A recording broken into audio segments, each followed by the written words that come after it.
I'm going to show you a video of how the struts work on a little bit of an angle. So I'm just going to pop the door, let it open on its own. So hold it to about there. Right, we're on the same slope.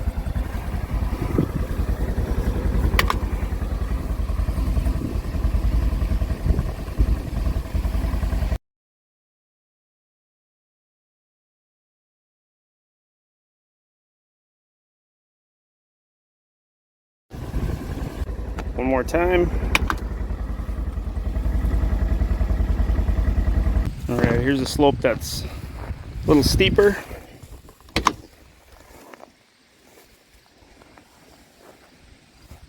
Holds the door most of the way open. Plenty of space to get in and out. Let's see how much further it would open.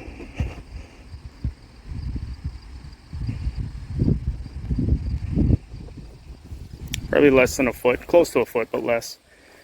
This is about as steep as I can get where I'm at. So pretty extreme angle, I would say, to normally be parked at. But we'll see what the door does here.